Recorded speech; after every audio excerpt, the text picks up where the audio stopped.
और वो बच्चा उस पेड़ के पीछे से मुझे देखे जा रहा था। उसके चेहरे पर कोई भाव नहीं थे। सर पर लगे उस चोट से खून रिसते हुए आंखों तक आया था, जो पूरी तरह से जम चुका था। और वो नजारा देख मानो मेरे शरीर के अंदर का पूरा खून जम गया हो। मैं एकटक उसे देखे जा रहा था, और जैसे ही उसे दिखाने के लिए मैंने अपने दोस्तों को उधर इशारा किया, वहां कोई नहीं था। अगले ही पल वहां से बस पेड़ के पीछे से एक बिल्ली, जिसकी एक टांग टूटी हुई थी, हमें देखते हुए गुजरी। हम सभी दोस्तों के साथ उस रात क्या हुआ था, वह जानने के लिए आप ये पूरी कहानी सुने। नमस्कार दोस्तों, मैं रूबी स्वागत करता हूँ आपका दोबारा से हमारे यूट्यूब चैनल पर। उम्मीद करता हूँ आप सब ठीक होंगे और अपने जीवन में आगे बढ़ रहे होंगे। आज की हमारी कहानी राजेंद्र जी की है, तो आगे की कहानी हम उन्हीं के नज़रिए से सुनेंगे। आप इस कहानी को बस आंख बंद करके सुने। इसके सारे विजुअल्स आपके दिमाग खुद ब खुद बनाएगा। जब हम छोटे होते हैं तो स्कूल कॉलेज के नाम मात्र से ही हम ऐसे तड़पने लगते हैं मानो कोई हमें जेल में बंद करने जा रहा हो। और बचपन के हिसाब से स्कूल तो जेल होता भी है। एक फिक्स समय पे जाओ, एक समय पे आओ और उसी कमरे में रहो। तो एक बच्चे के नज़रिए से वो एक तरह का जेल ही होता है। और उसी समय अगर हमें छुट्टियों का पता चल जाए तो मानो हमें तो जीवन की सबसे बड़ी खुशी मिल गई हो। पर मुझे नहीं पता था, मेरे बचपन के जीवन की सबसे बड़ी खुशी के साथ मेरा सबसे बड़ा डर भी जुड़ जाएगा। दोस्तों, मैं राजेंद्र। कहानी शुरू करने के पहले मैं आपको अपने बारे में बता दूं। मैं दिल्ली में एक जॉब करता हूँ, लेकिन मेरा घर उत्तर प्रदेश के एक छोटे से गांव में है। हमारे उस गांव के आसपास 3-4 और गांव हैं, जो आपस में लगभग 4 से 5 किलोमीटर की दूरी पर हैं। और उन पांचों गांवों के लिए बीचों बीच में, मतलब लगभग बीचों बीच में हमारा एक स्कूल था, जहाँ से सभी गांव के बच्चे वहाँ पढ़ने आया करते थे। वह एक मंजिल का छोटा स्कूल था। चारों तरफ कमरे और बीच में एक ग्राउंड था, जहाँ हम सब खेला करते थे। उसी ग्राउंड में एक मोटा पीपल का पेड़ था। वह स्कूल के कमरे पूरी तरह से टूट चुके थे, दीवारें जगह जगह से फट चुकी थी। इसी जंगले में कोई छड़ नहीं था, मतलब हम जब चाहते उस छड़ से बैग बाहर करते और पीछे से दीवार फांदकर स्कूल से भाग जाया करते थे। जो कि सरकारी स्कूल था, कोई उतना ध्यान रखने वाला भी नहीं था। उस समय मैं कक्षा 10 में था और मेरे ग्रुप में 7-8 लोग हम क्लास में पीछे की तरफ बैठते थे। और उन सभी दोस्तों में से मेरे 3 सबसे करीबी दोस्तों का नाम अनूप, श्याम और रघु है। और ये कहानी हम ही चारों की है। वो दिसंबर का महीना था। हम सारे दोस्त विद्यालय आते हैं। विद्यालय में रोजमर्रा वाली जिंदगी चल रही थी। सुबह हम सब ने प्रार्थना किया और फिर पढ़ाई करने बैठ गए। फिर बीच में इंटरवल हुआ, लेकिन इंटरवल के बाद हम सब क्लास में बैठे हुए आपस में बात ही कर रहे थे। इतने में मास्टर जी अंदर आते हैं और हम सब उन्हें नमस्कार करते हैं। सबको बैठने को बोल वो अपनी डायरी खोलते हैं और ब्लैक बोर्ड पर कुछ लिखने लगते हैं। हम सब बस एकटक उन्हें देखे जा रहे थे कि आखिर वो क्या लिख रहे हैं। लिखने के पश्चात जब वो ब्लैक बोर्ड के सामने से हटते हैं और जब हम सारे बच्चे वो नोटिस पढ़ते हैं, तो मानो हमारे खुशी का कोई ठिकाना ही नहीं रहता है। वह सूचना हमारे सर्दियों की छुट्टी की थी और वो नोटिस पर हम सब जोर जोर से आपस में बात करने लगते हैं। हम सबको चुप कराते हुए मास्टर साहब बोलते हैं, अरे अरे बस करो, छुट्टियां तो मिल ही गई हैं, अब घर जाकर बात करना।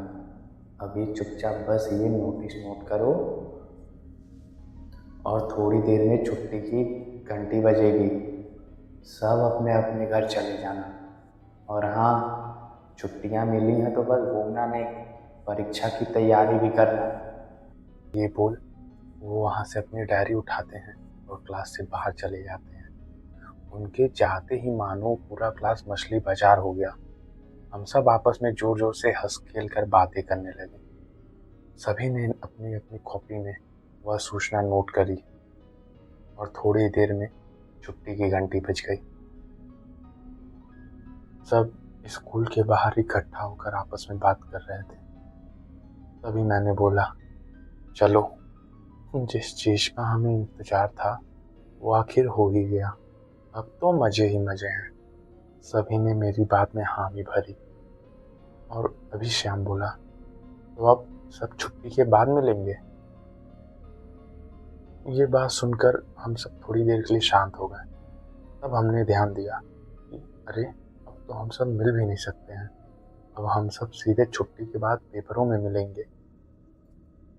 क्योंकि हम में से सभी लोग ज़्यादातर अलग अलग गांव से आते थे और स्कूल ना हो तो हम लोग का मिलना मुश्किल रहता था।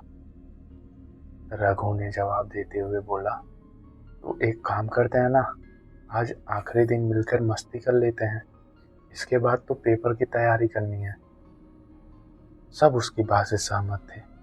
तो सभी ने फैसला किया कि यहाँ से सभी अपने अपने घर जाएंगे, क्योंकि काफ़ी समय था। और वहाँ से कुछ ना कुछ सामान ले करके वापस हम लोग यहीं पे मिलेंगे। और फिर यहाँ से हम सब बगल के वन विभाग में चले जाएंगे और वहाँ हमारी पार्टी होगी। हमारे स्कूल से थोड़ी ही दूर पर हमारे गांव का एक वन विभाग था, जिसका निर्माण अंग्रेजों के समय ही कराया गया था। वह आसपास के गांव की रक्षा करने के लिए था। मतलब यदि आसपास के किसी गांव में कोई जंगली जानवर मिलता है तो वो लोग उसे पकड़कर यहाँ लाते थे या यहाँ से लोग जाकर के उसे पकड़ते थे। वह वन विभाग लगभग 1 से 1.5 किलोमीटर के दायरे में फैला होगा। उसमें छोटे बड़े पेड़ थे। उस वन विभाग के चारों तरफ पत्थर के खंभे गड़े हुए थे, जिसे तार से बांधा गया था, ताकि किसी भी जानवर का वहां से बाहर ना जाना हो सके, या जिस जानवरों को वहां रखा गया है वह आसानी से वहां से बाहर ना जा सके। और उन्हीं लंबे घने पेड़ों के बीच में कहीं कहीं कुछ कमरे बनाए गए थे, जो शायद उसमें काम करने वाले अधिकारियों के थे। लेकिन काफी समय से वहां कोई रहता नहीं था। मतलब वहां के काम करने वाले अधिकारी दूसरी ही जगह कमरे लेकर के रहते थे। वो कमरे बहुत मजबूत थे, लेकिन उन कमरे की दीवारों को जानबूझकर गिरा दिया गया था। वहां आसपास के गांव के सभी गलत काम होते थे। जुआड़ियों को जुआ खेलना हो या किसी प्रेमी युगल को प्रेम करना हो, वह सब चोरी छुपे आकर उन्हीं घरों में अपना गलत काम किया करते थे। क्योंकि अब वहां की देख रेख करने वाला वहां कोई नहीं था। हम सब वहां विद्यालय से अपने अपने घर की ओर चल दिए। हमने फैसला किया था कि हम यहाँ पर लिट्टी, जो कि बिहार की एक डिश है, शायद आप लोग जानते होंगे, आटे को गूंथ कर बनाया जाता है, और मीट बनाने वाले थे। बट हम में से किसी के पास इतने पैसे नहीं थे कि वो मीट खरीद सके। और जाने से पहले हम सबकी इसी बात पे बहस हुई थी कि आखिर चिकन आएगा तो आएगा कहाँ से। हम सबकी बहस सुन अनूप ने बोला, अरे अरे, तुम सब लड़ो नहीं, मैं एक काम करता हूँ। मैं अपने मुर्गियों के झुंड में से एक मुर्गे को धीरे से चुरा लाऊंगा। बस तुम लोग उसे काटने बनाने का व्यवस्था कर लेना।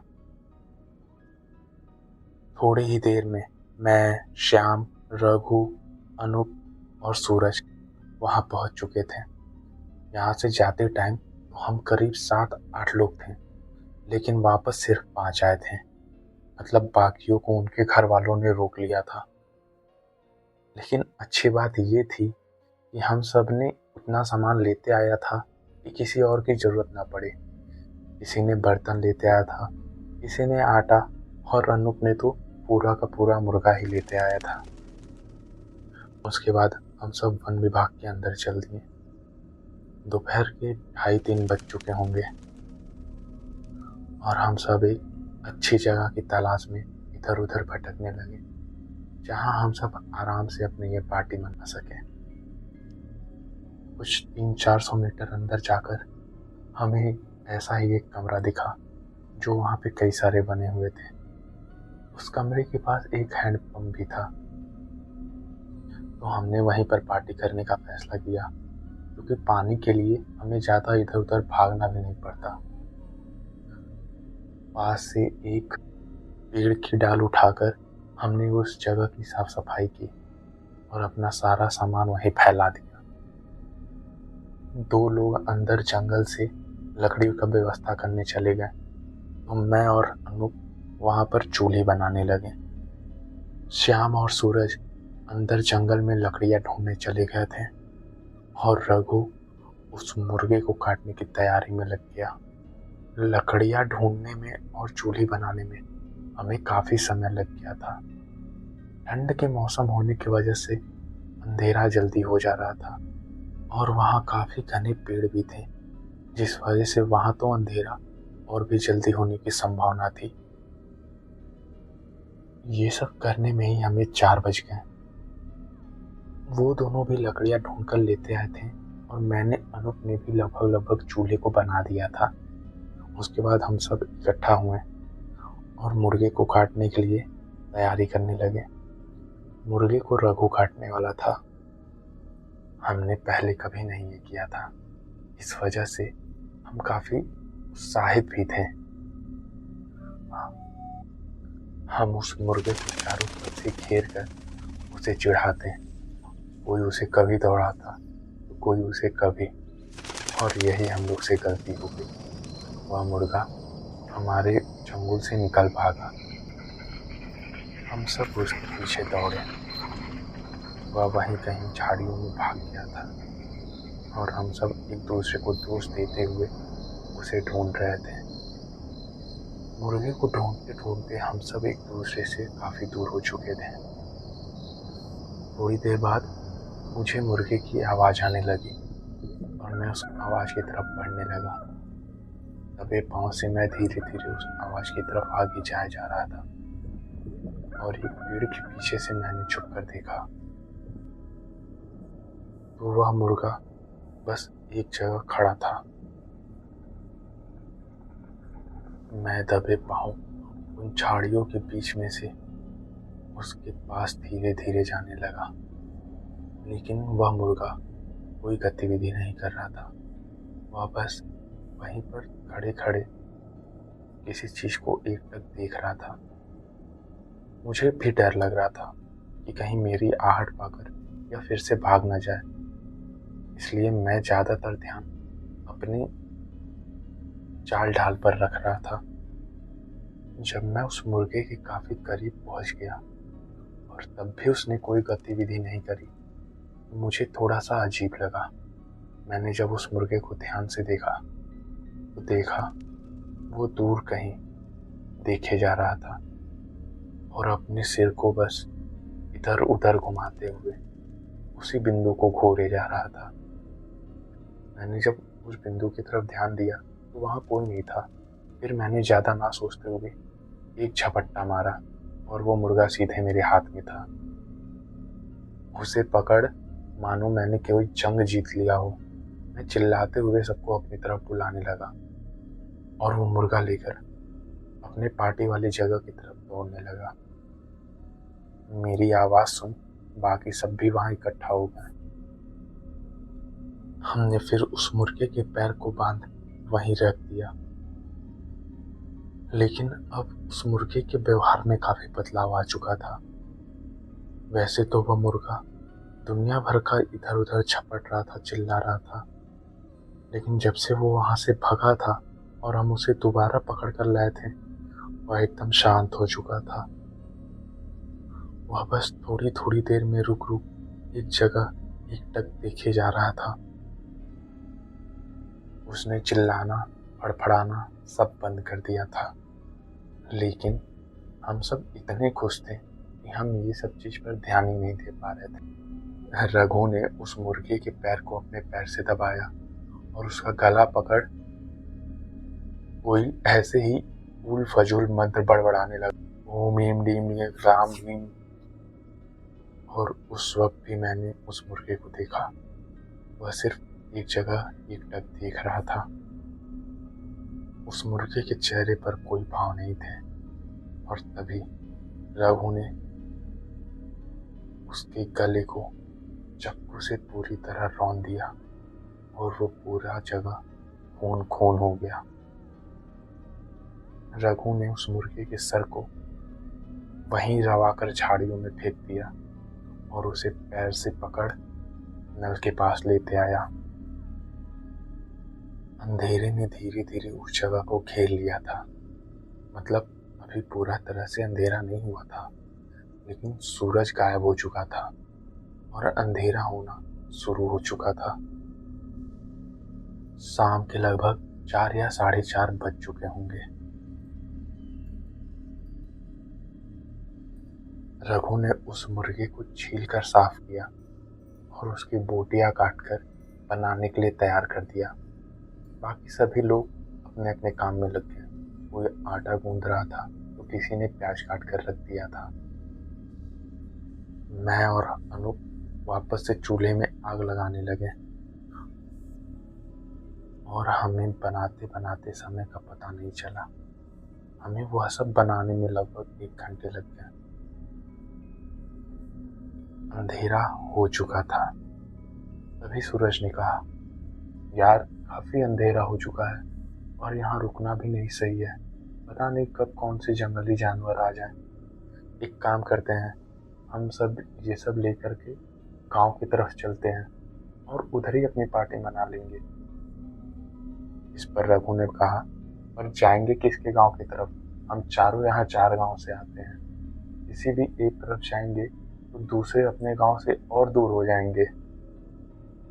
इस पर अनूप ने सूरज का हंसी उड़ाते हुए बोला, अरे क्या हुआ, डर लग रहा है क्या?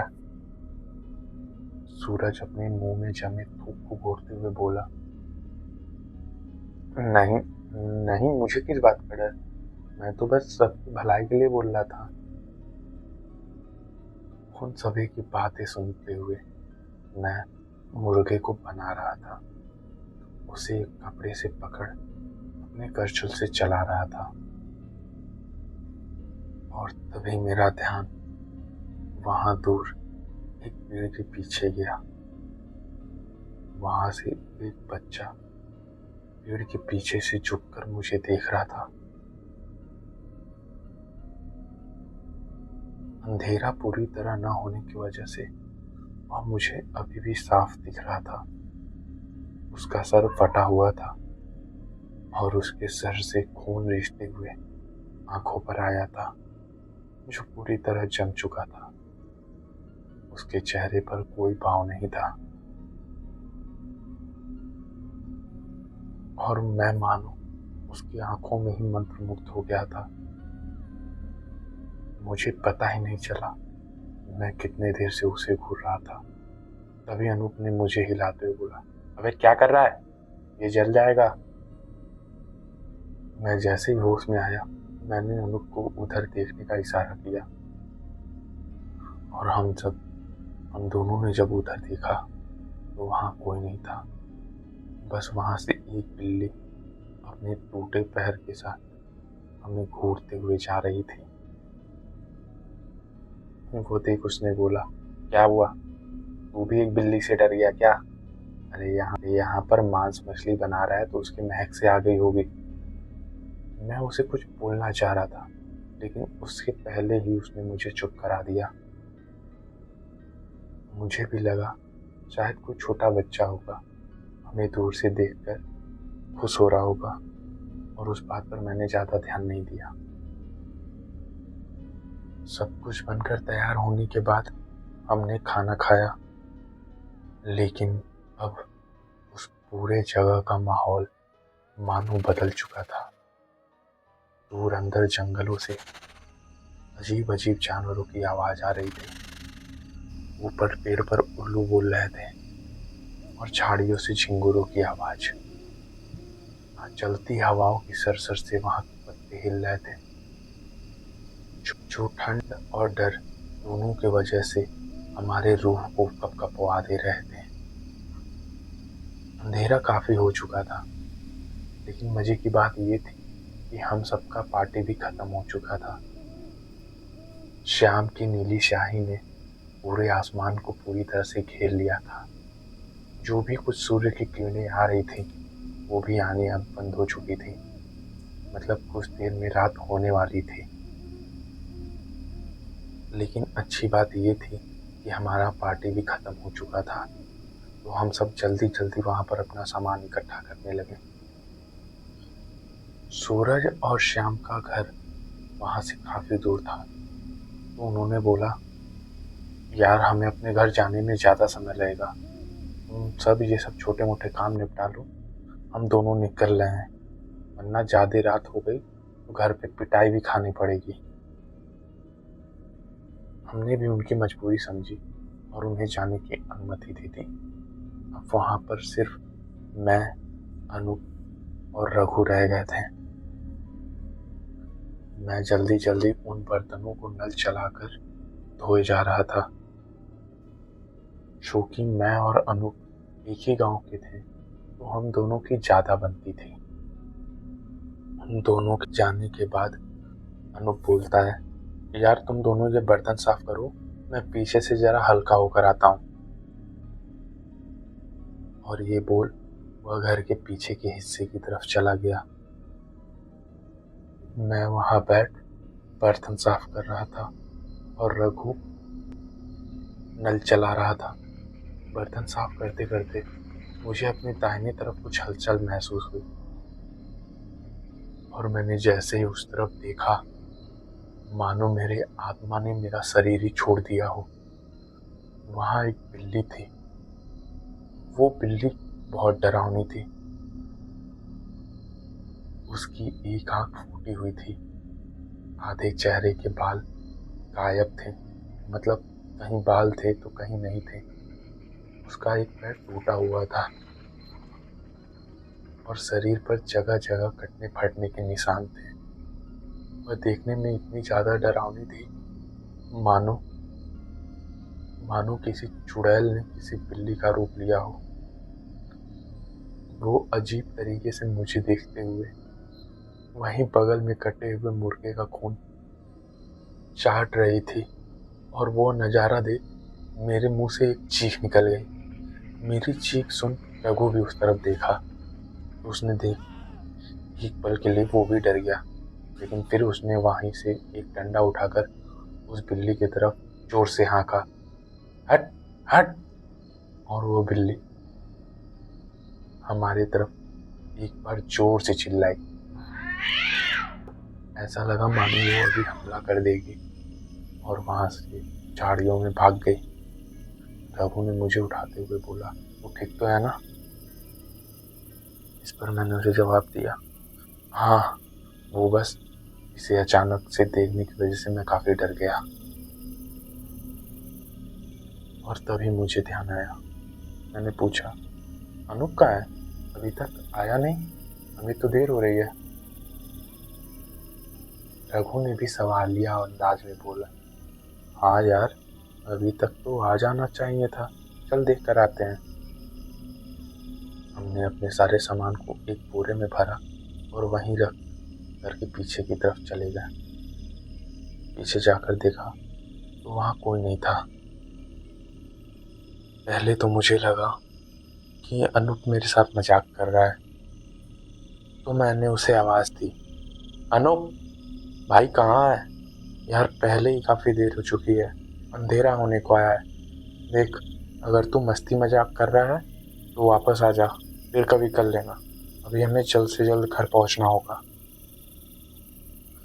मेरे इतना बोलने पर भी उधर से कोई आवाज नहीं आया। मैंने फिर उसे बोला, अनूप आजा यार। अगर वो मजाक कर रहा होता तो अभी तक वापस आ जाता या कुछ तो जवाब देता, लेकिन उसने कोई जवाब नहीं दिया था। तो हमें भी लगा कि कुछ तो ठीक नहीं है। रघु ने मुझसे बोला, जा रही है, कहाँ चला गया? मुझे भी काफ़ी देर हो रही है, मैं भी घर पे बहुत डांट सुनूंगा। चल जल्दी से इसे ढूंढते हैं। और उसके बाद मैं और रघु अंदर झाड़ियों में अनूप को चिल्लाते हुए ढूंढने लगे। अनूप, अनूप, अनूप कहाँ है? अनूप। पर हमें किसी तरह का कोई जवाब नहीं मिल रहा था। और उसी के साथ सूरज की आखिरी किरणें भी आसमान से छटती जा रही थी। अंधेरा लगभग हो चुका था। मैं और रघु उसे ढूंढते हुए काफी दूर दूर हो चुके थे। वह दूसरी दिशा में जा चुका था और मैं किसी और। मैं उन सूखी पत्तियों झाड़ियों पर चलते हुए आगे जा रहा था और तभी मेरे कान में वो आवाज पड़ी, उसी बिल्ली की। वो आवाज किसी पेड़ के ऊपर से आ रही थी। मैं अपना सर ऊपर कर झटके से इधर उधर देखने लगता हूँ और तभी मेरा ध्यान एक पेड़ पर जाता है जहाँ वो बिल्ली बैठी हुई थी। लेकिन वहाँ सिर्फ वो बिल्ली नहीं थी, उसके साथ वो बच्चा भी था जिसे मैंने उस समय वहाँ पर पेड़ के पीछे देखा था। हाँ, मतलब वो मेरा वहम नहीं था। और इस बार मैं उस बच्चे को बहुत करीब से देख रहा था। हाफ पैंट टी शर्ट पहने वो बच्चा वहाँ बैठा हुआ था। उसका शरीर पूरी तरह से सफ़ेद था, मानो उसके शरीर में खून ही ना हो। सर फटा हुआ था, लेकिन सर से बहता खून पूरे माथे पर जम चुका था, जो आंखों में आकर पूरे आंख को लाल किया हुआ था। उसके एक पैर का पंजा टूटकर सीधा हो चुका था, जैसे उसके पैर को और पंजे को जोड़ने वाली हड्डी ही ना हो। उसका पंजा पेड़ से लटके हुए लटक कर सीधा था। चेहरे पर शून्य भाव। और वो बिल्ली उसके बगल में बैठे बैठे अपनी पूंछ हिलाकर आवाज निकाले जा रही थी। और वो नजारा देख मैं रघु को चिल्लाते हुए वहां से भागा। रघु, रघु। मैं गिरते पड़ते उन सूखी झाड़ियों पर भागे जा रहा था। चांद की उस फैलती रोशनी में मुझे सब कुछ साफ दिखाई दे रहा था, लेकिन फिर भी मैं ना जाने कहाँ कहाँ टकराते हुए गिरते हुए उन सूखे पत्तों पर दौड़े जा रहा था। रघु को इतनी आवाज देने के बाद भी उसने कोई जवाब नहीं दिया। ये सोच मेरे अंदर का खून और तेजी से जम रहा था। भागते भागते मुझे पता ही नहीं चला कि मैं कब वापस उस घर के पास आ गया जहाँ पर हम सब पार्टी कर रहे थे। वहाँ आने के बाद भी मैं घर के चारों तरफ इधर उधर भागते हुए रघु और अनूप को आवाज लगाया जा रहा था। रघु, रघु कहाँ है भाई, आजा। अनूप, अनूप आजा भाई, जल्दी घर चलना है भाई, यहाँ कुछ ठीक नहीं है, आजा यार। और उसी के साथ एक खिलखिलाने की आवाज उस पूरे जगह को गुंजा देती है। वो आवाज मानो मेरे शरीर के सारे रोंगटों को खड़ा कर देती है। मेरे शरीर में इतनी हिम्मत नहीं थी कि मैं वहां रुक सकूं, इसलिए मैं भागते हुए घर के आगे जाता हूँ। और भागते भागते अचानक से रुक वापस पीछे की तरफ गिर जाता हूँ, क्योंकि वो नज़ारा मेरे पैरों के नीचे से जमीन खिसका देता है। वहाँ वही बच्चा बैठा हुआ था अपने उस बिल्ली के साथ। वहाँ वो बच्चा अपने दोनों पैरों पर बैठा हुआ था। उसके हाथ में उस मुर्गे के पंख थे। वो एक नज़र मेरी तरफ देखता है और अजीब सी शैतानी हंसी हंसता है। फिर वह अपना सर नीचे की तरफ कर उसे खाने लगता है। खाते खाते वो अचानक अपने हाथ से उस पंख को गिरा देता है और पता नहीं कैसे अपने सीने को मोड़ वो अपने सिर को जमीन तक पहुंचा देता है और जमीन पर गिरे उस मुर्गे के खून को अपनी जीभ निकाल चाटने लगता है। उसके साथ साथ वह बिल्ली भी उस खून को चाट रही थी। ऐसा लग रहा था मानो उसके शरीर में कहीं कोई हड्डी ही ना हो, और अगर हो भी तो वह जिस हड्डी को चाहे जैसे घुमा दे। मैं वो सब देख वहां जम जाता हूँ। मैं हिलने की कोशिश कर रहा था लेकिन हिल भी नहीं पा रहा था। और फिर वो बच्चा मेरी तरफ देखता है। इस बार वो और डरावना लग रहा था। उसके चेहरे पर पूरा खून लगा हुआ था। उसकी आंखों में अजीब सी चमक थी और वो मेरी तरफ देख वही खूनी मुस्कान देता है। मैं वहां से उठ भागने लगता हूँ और भागते हुए अंदर झाड़ियों में चला जाता हूँ। वहां मैं एक पेड़ से सटकर जमीन पर बैठ जाता हूँ और अपने ही हाथ से अपने मुंह को दबाए हुए गहरी गहरी सांसें लेने लगता हूँ। उस गुप्त सन्नाटे में मुझे मेरी ही सांसें साफ साफ सुनाई दे रही थी। मैं भारी भारी सांसें लिए वहां पर बैठा था। आसपास से उल्लू और झिंगुरों की आवाज आ रही थी। ठंडी चलती हवाएं वहां जमीन पर गिरे पत्तों में अजीब सी सरसराहट की आवाज पैदा कर रही थी। और वहां का एक एक पल मेरे शरीर के हर एक हिस्से को सुन्न किए जा रहा था। और फिर उस सन्नाटे को चीरते हुए एक आवाज पूरे जंगल में गूंजती है।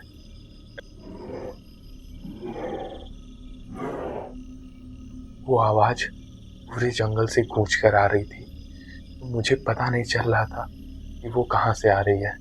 और जब तक मैं समझ पाऊँ कि ये उसी पेड़ के ऊपर से आ रही है जिसके नीचे मैं बैठा हूँ, और वो देखने के लिए मैं जैसे ही घूमता हूँ, एक चोर का हाथ मेरे चेहरे पर पड़ता है और वहीं मैं धड़ाम से जमीन पर गिर जाता हूँ। उसके नाखूनों से मेरे गाल पर गहरे चोट पड़ते हैं जिससे खून निकलने लगता है। वो बच्चा एक बार फिर मेरे सामने आकर वैसे ही अपने दोनों पैरों पर बैठ जाता है। थोड़ी देर मुझे देखकर मुस्कुराता है। वो एक हाथ से मेरे पैर को पकड़ एक हाथ से मुझे घसीटते हुए उस पेड़ पर चढ़ने लगता है।